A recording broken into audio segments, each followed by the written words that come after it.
That probably, I guess, comes down to like Blink on Elk and Blink on Wraith King. But it does seem like you'd say Shopify maybe have an easier time with the Storm Doom. You've got Crit that's able to scout out as well with the Nyx Assassin as well under the cover of the Vendetta. So I think I'd slightly favor Shopify, but let's see how this game shapes up though. Yeah, no, that's definitely a good point to bring up. Like, it's a very, clear weakness for Tundra with their draft. Like, yeah, they can have these 3 cores that are very hard to bring down, and you don't have the damage to kill them, but does that really matter? Oh, hold that thought. Both teams really prioritizing this bottom part of the map early on. Just watch her enjoys, that's it. Back on nothing. RTZ even dropping a brand. Oh, RTZ. Alright, so...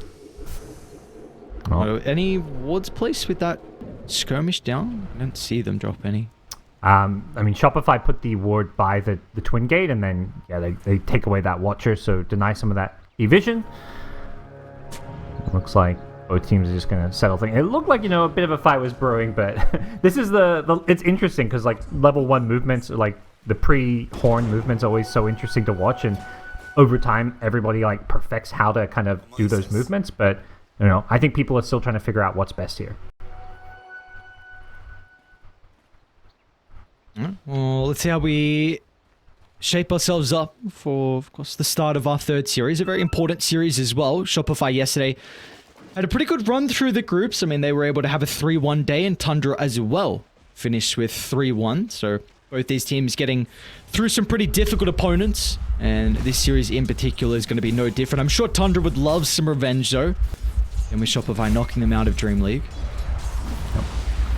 I'm sure they would love to get some revenge here, but it is just the group stage, so I think teams are going to be looking at group stage less about like it's not so much about the opponent, and there's always going to be some teams you have rivalries with that you really want to knock out, but definitely priority is always like, let's just make it into the playoffs, try and get upper bracket, of course, and also just try and use this opportunity to kind of learn and understand the new patch better.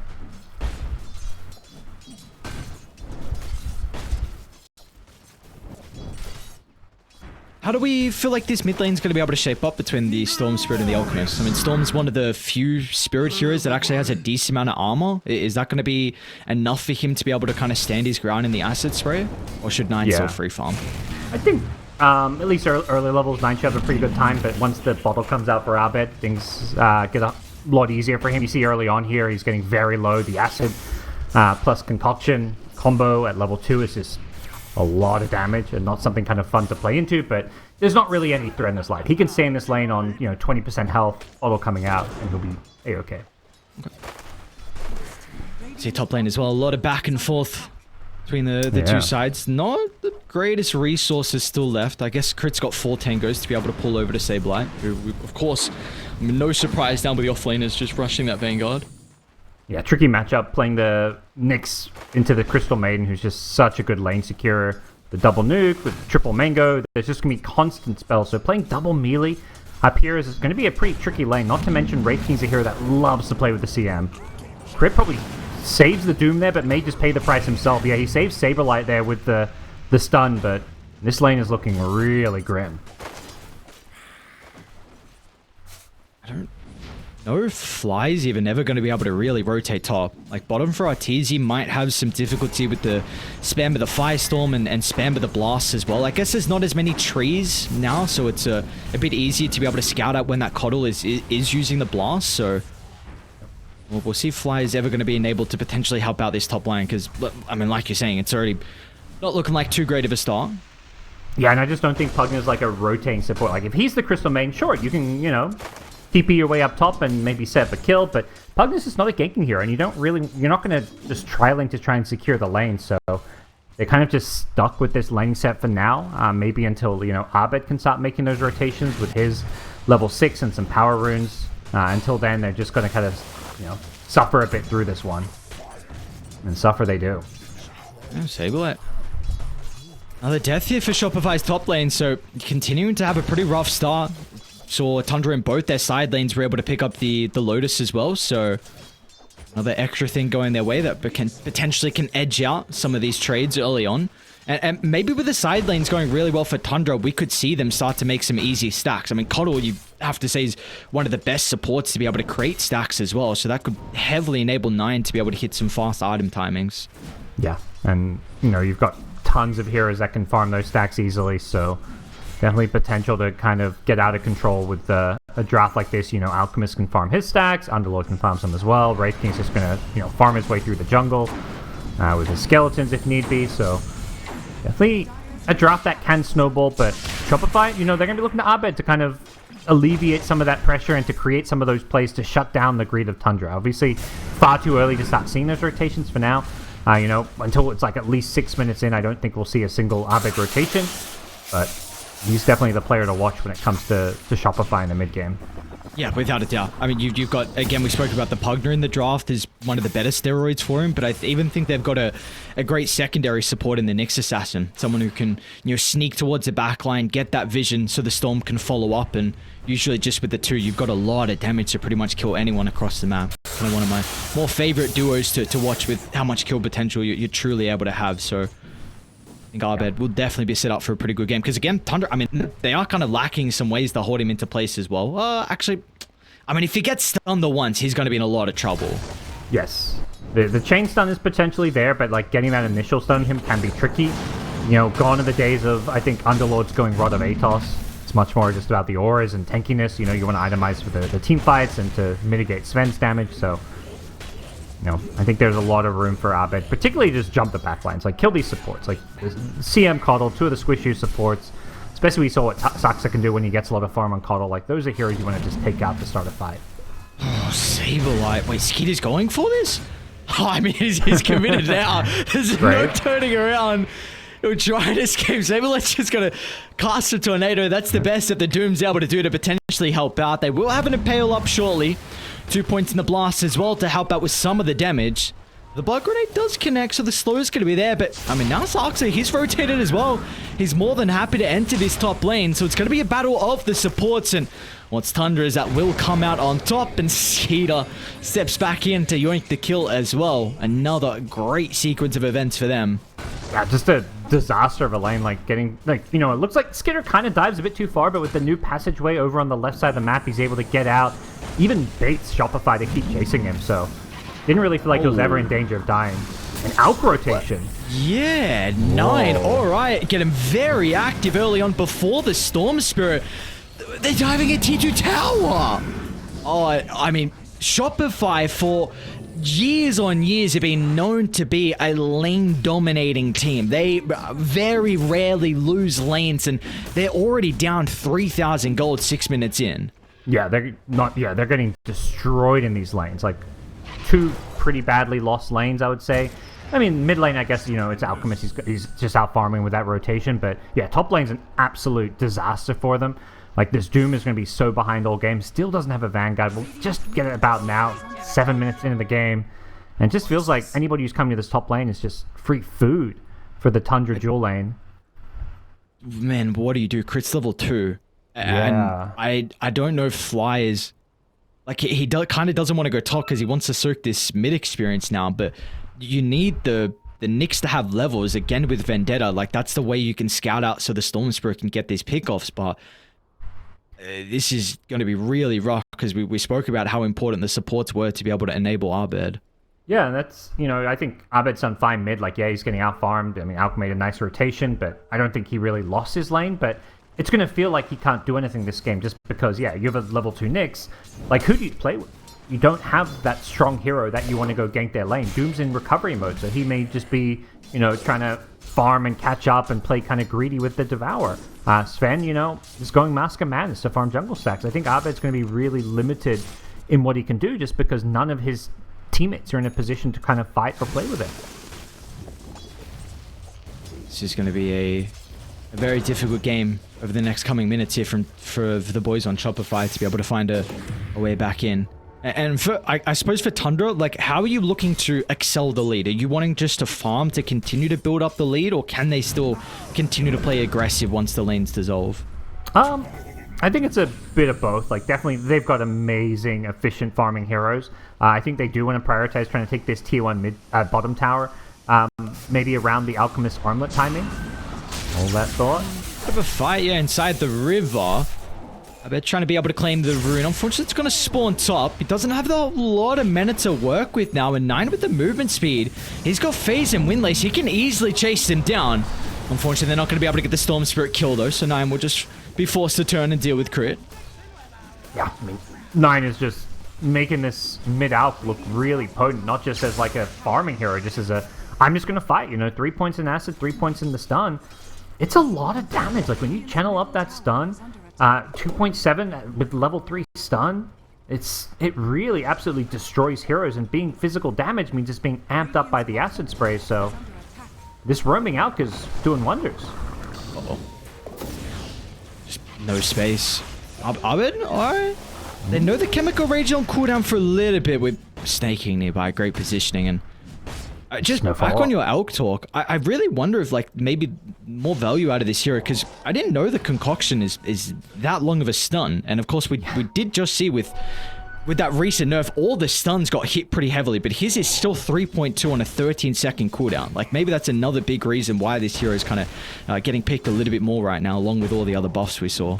Yeah, even though Alk was a part of the, every stun getting nerfed group, it just feels like, yeah, it is just one of the, longer stuns in the game. And, the fact that Alchemist gets free Grievable Screed means you can actually level it up early. He just maxed it. Level 7, max Unstable Concoction. Like, why not? This spell is so insanely powerful early on that, with these early rotations and the phase boots, as a melee hero, he's getting a lot of extra bonuses from that. This is just a ton of mobility for him. Yeah, no, I've seen so far with, of course, day 1 and day 2 now, halfway through, teams have been experimenting in multiple different roles, but I haven't seen too much mid-elk. I think, in fact, it's only really 9 that I've seen do it so far. One of the South American teams tried to run a 4 Alchemist as, make him work for the kill. He should be able to get it in the end. Space created, says Mr. Fly. Not great, though. That's kind of all these supports can do, is get a little info, get some scouting here and there, but if you're Fly, you're thinking, he's level 6 at least, but, your Storm doesn't have the greatest game or ability to make plays, so, anytime you try and back him up to do stuff, it doesn't really feel like, he's able to really turn things around.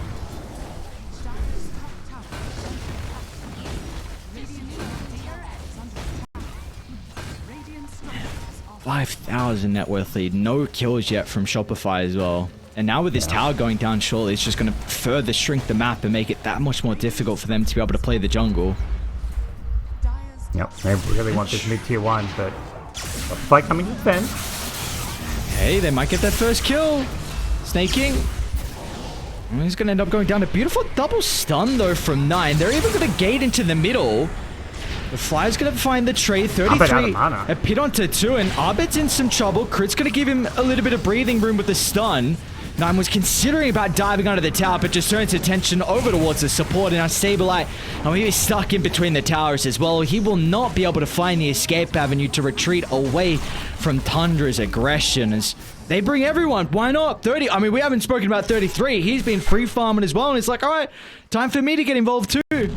Yeah, bottom tower, mentioned that's one of their priorities. They didn't even need to rotate for it. It just naturally kind of falls by, the nature of Underlord kind of spamming it out with some help from, the support there. So they get T1 mid, T1 bottom. They're going to get full control over this Radiant jungle down the bottom. They've already got great vision along that area of the map. So they're going to be taking a lot of farm away from Shopify, and that's really going to limit what the Sven can do. He's already been forced to rotate top. He's probably going to have to play a lot around the Ancients and neutral early on, and you don't really want to be, falling back to just farm Ancients this early.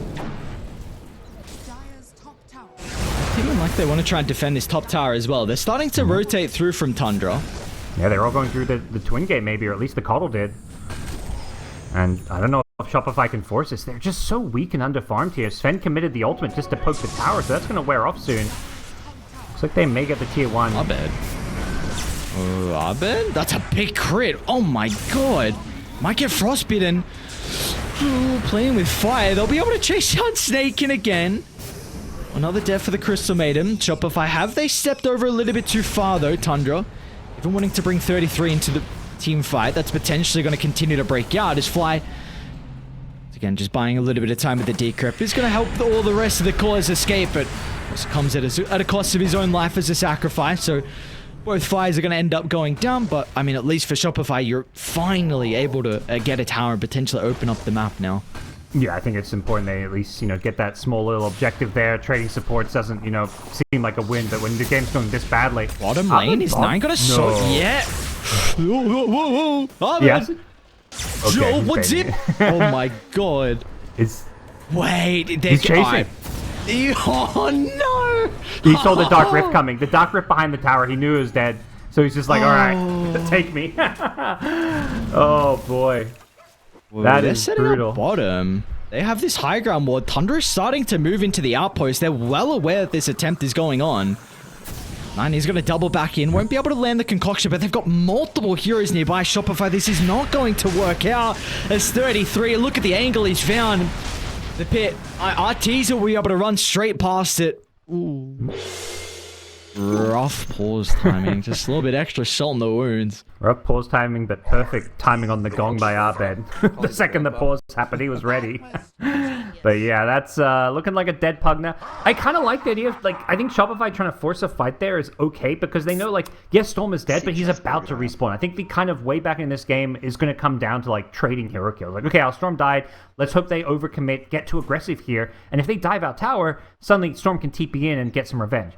The problem is, going back to the draft and what I highlight as one of the issues is, where's the damage coming from? I think Storm's had such a rough game at this point. They don't have damage. You've got 2 cores with Armlet. Underlord, is Underlord with Vanguard and Pipe soon. These heroes just don't die. Wait, they might still get Arteezy as well. Oh, snaking. No. Beautiful pathing over to the high ground. Crit's going to be able to put the Frostbite to an end, but he popped God Strength before he died, so now his farming tool is not there off the back of the respawn, and they'll still get crit as well, so and a couple extra freebies for Tundra after that pause. Yep, that's pretty brutal. I think it's time to just split up and farm the map and avoid fights. They're just falling so far behind. The problem is, Tundra's gonna just try and hunt you down wherever you go. Alk has this Blink Dagger now, so he can just be this kind of solo setup killing machine. You can always just go in with the stun, blink in, hit the acid, Dark Rift in to follow it up. There's just so much kill threat wherever they go.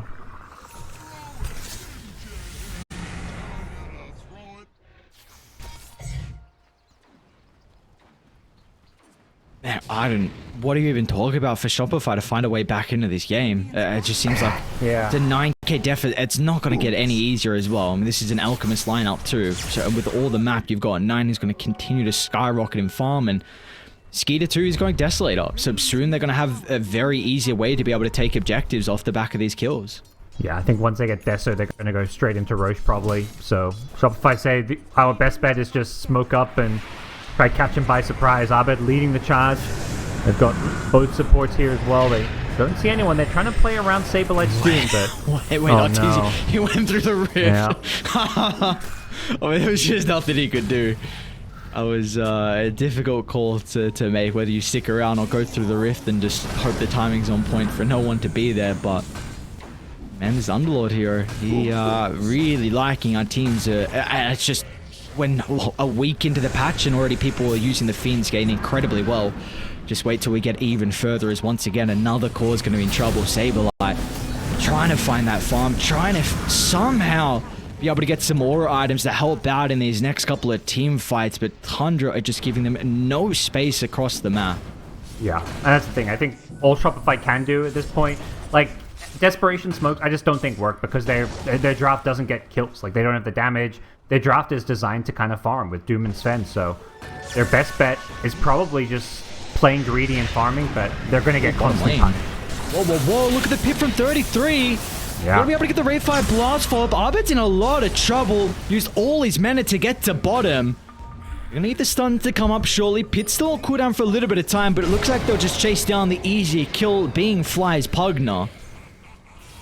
Doom is showing up here, but even if you doom someone, I don't think you've got the damage to really finish them off or kill them, so they may just lose this tier 2 bottom tower. Probably gonna get Saberlight as well. Yep, Skeeter's still holding the stun.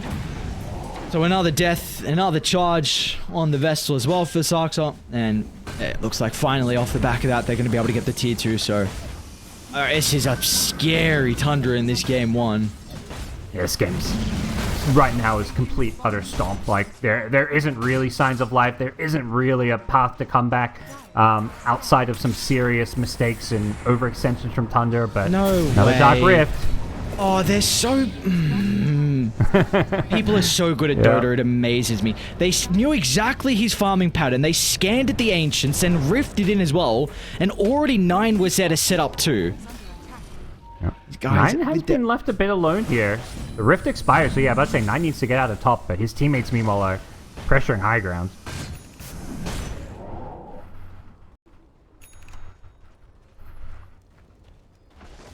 Yeah, I just don't see this Sven ever carrying a game like this because everyone on Tundra is like itemizing for the physical damage. You know, you've got the Assault Cuirass, you've got the Crimson Guard on the Underlord. Your Wraith King has tons of physical damage kind of survivability too, so they just don't really have a way to get this Sven to a point where he can out-carry Tundra.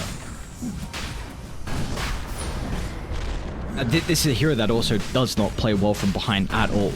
Like you have this built-in farming mechanic. Quite often you are you have an item advantage over the enemy carry, the enemy team, and that's how you're able to win games, just from being able to blow them up. And like you said, they've itemized to make sure that is not a possibility. So this honestly might be the last fight for Shopify. They're going to be a little bit too late to contest this Roche, so Tundra, they will have that second life to work with along with the reincarnation, but I think Shopify got one more fight in them.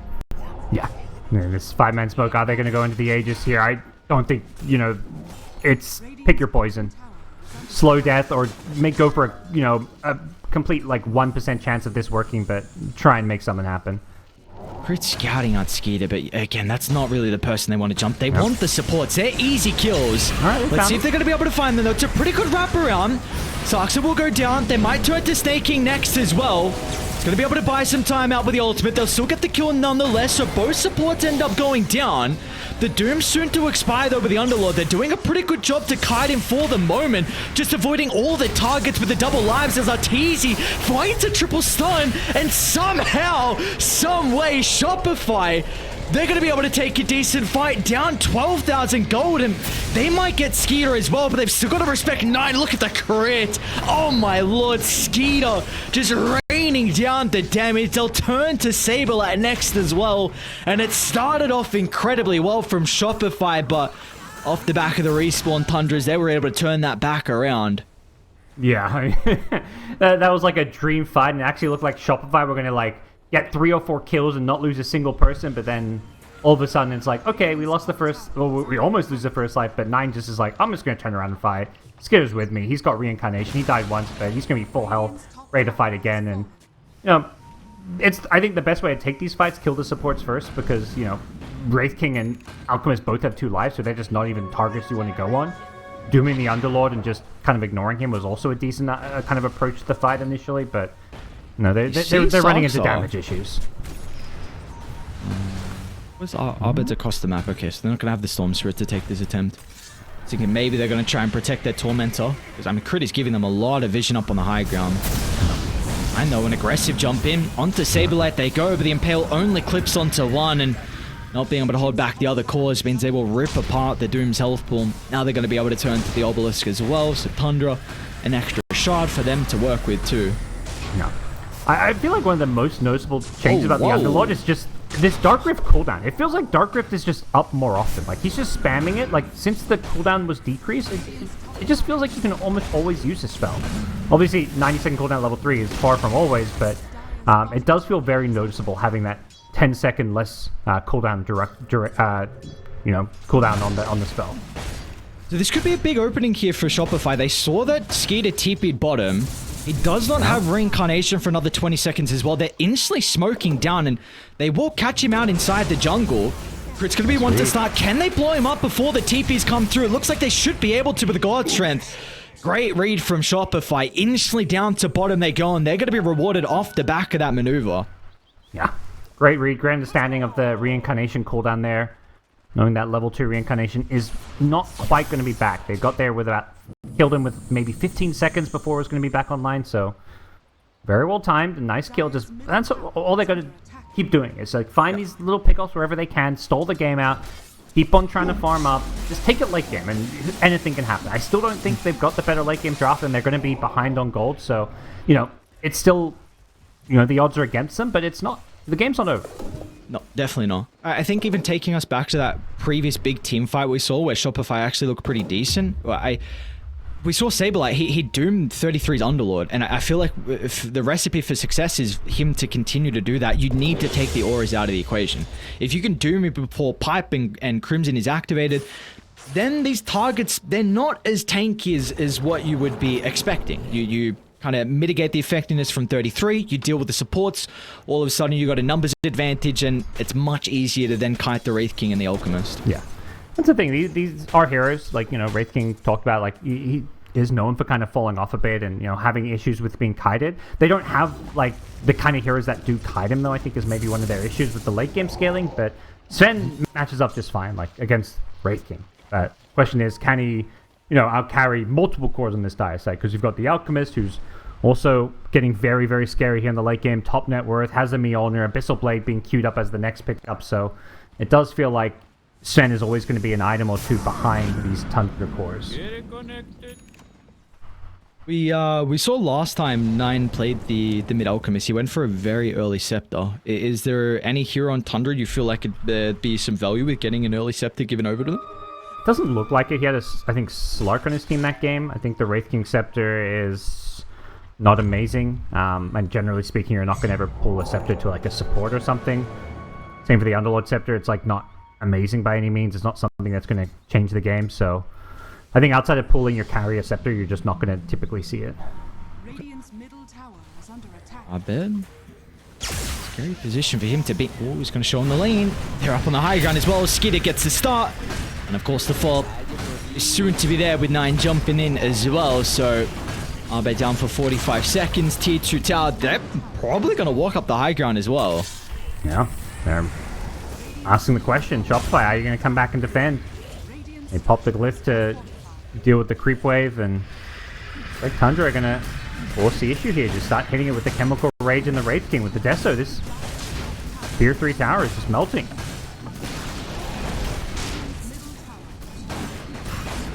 And there's not really much like threat when you're pushing high ground. Like often it's like, oh, it's a bit dangerous to go high ground, but it's not like they have amazing high ground defense. You know, there's no like tiny tossback Magnus Skewer. There's no like sniper who's just sitting back, chipping away at you. The only way you defend is by forcing a fight if you're Shopify.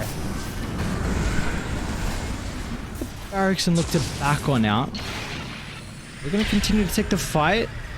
Very awkward start here from Shopify. It's going to be a defensive use of the BKB. They'll be able to turn to deal with Skeeter's first life. Meanwhile, Nine's caught out inside the base as well. Saberlight's going to turn and doom him down.